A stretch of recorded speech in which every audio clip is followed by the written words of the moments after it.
Thanks for joining us today for this interfaith moderated chat room and for a discussion of how we begin dialogue. I'm delighted to be with you again. I'm Reverend Clark Lobenstein, the Executive Director of the Interfaith Conference of Metropolitan Washington. I think that as we begin dialogue and become engaged in it with peoples of other faiths, and it creates opportunities, and sometimes they're scary opportunities. So let me suggest a few things that may help us begin the process. The first is that we find occasions for this to happen. And in doing that, we have a variety of opportunities. We have local interfaith dialogues. For example, the Montgomery County Interfaith Council has created some wonderful opportunities in Montgomery County. 100 people came on the day after the first big snowstorm a year ago and came together for an afternoon of dialogue at a temple and synagogue in Rockville, northern Montgomery County. And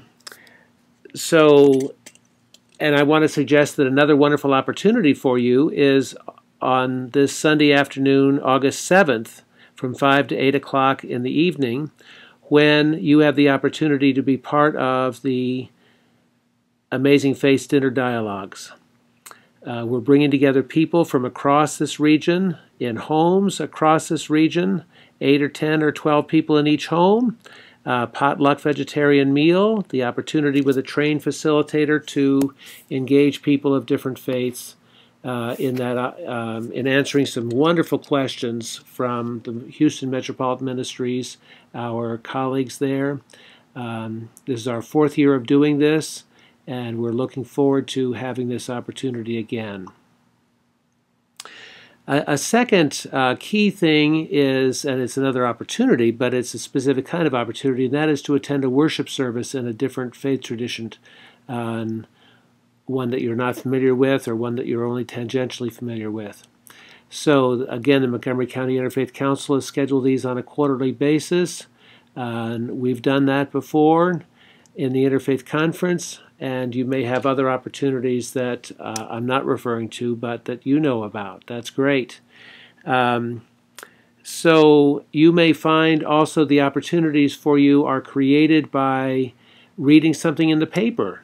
Last week we had a story about a Baha'i graduating from school, but not getting the call she expected from her father or grandfather in Iran because he had just been arrested. So that opens the door for some conversation that you might have the next day or the next week with a Baha'i or someone from another religious tradition talking about religious freedom issues and what is possible for you in those contexts. That might take place in a grocery store or in a water cooler conversation at the office or in some other setting. But it's the fact that you've read something recently in a newspaper, you're referring to that article, it's opened the door for an opportunity for dialogue. And what's important in that context is not to assume that the other person is necessarily observant, necessarily follows the same traditions and the same ways as the person you're reading about. But the Washington Post and other papers provide wonderful opportunities for opening those doors in those ways. Wilfred Cantwell Smith has talked about 4 ways of relating to each other, and I think this is crucial as we begin thinking about this process of dialogue with each other, with persons of different faiths from our own, if we identify with one. And what Wilfred Cantwell Smith, who taught at Massachusetts Institute of Technology for many years, said about interfaith dialogue is that there's 4 levels of it. And we could think about these 4 levels in our family or in other contexts as well. So they're not just related to interfaith dialogue. But he has said that we talk about you, usually behind your back. We talk to you, one-way communication. I've got the goods, you need them. We talk with you, where dialogue really begins. And we talk with one another about ourselves, which occasionally happens in the midst of the interfaith dialogues, that we are engaged with persons of other faiths and need the opportunities for finding out that we really are all one humanity. we are all really engaging with each other. Another thing that I've learned in this process of interfaith dialogue is that how we hold our beliefs is as important as what we believe. So we can be conservative, moderate, liberal, it's some extreme at one end or the other, but what we believe is not as important, or is only as important as how we believe that, how we hold those beliefs. And so the opportunity to think about a vertical axis as well as a horizontal axis is really important in this process. Are you interested, however you hold your beliefs, whatever those beliefs are you seriously interested in dialoguing with peoples of other faiths who may hold different beliefs or not? So if you are, if you're up at the high end of that scale, you're open-handed and open-hearted and wanting to learn more about other people, that's great. And that engages us in this process of dialogue from a position of trust that is the fundamental undergirding of all interfaith dialogue, is that trust. So building trust is the most important ingredient in interfaith dialogue, and is the one in which we have many ways of building that are very human, very basic, very understandable to you and to me. Are we relating to other people in ways that encourage that trust? And one of the ways to do that is to ask them about what their experience is. Might be related to Ramadan if they're a Muslim, might be related to some other holy event in their lives. If they're a Christian, it might be Easter or Good Friday or Lent or Pentecost, or whatever it might be in the different traditions, and so that we have the opportunities to use that as a springboard for our conversations. But it's very important in this process that we share what we have in common before we get to areas of disagreement.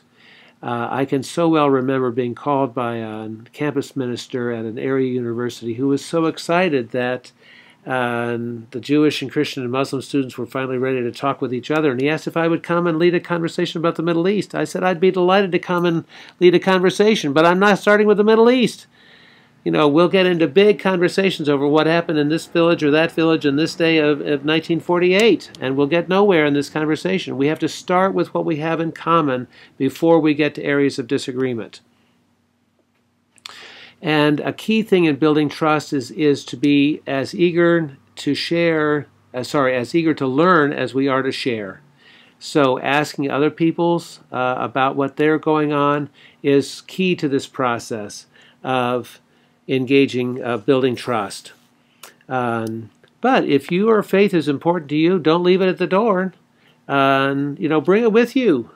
Share what is important to you. But ask questions as to what's important to the other person as well. We have had a couple of topics that have been particularly good for dialogues, and you might consider them if you're in a room with peoples of other faiths. Why I love to be a member of my faith tradition is one of those very wonderful questions that engages peoples of many different religious traditions. Everyone can answer that question. You don't have to be a theologian or theologically trained to answer that question. So that's one question, why I love to be a member of my faith community. Another wonderful question is, or opportunity for dialogue, is sharing our glimpses of God or of the divine. So having those opportunities for sharing what we have in common with others is great.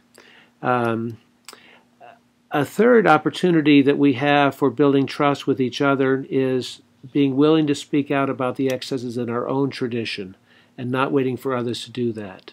When we do that, we open the door and engage people in trust building, and they also have a better sense that we come from a place where we are ready to engage with other people because we've condemned an excess in our own tradition.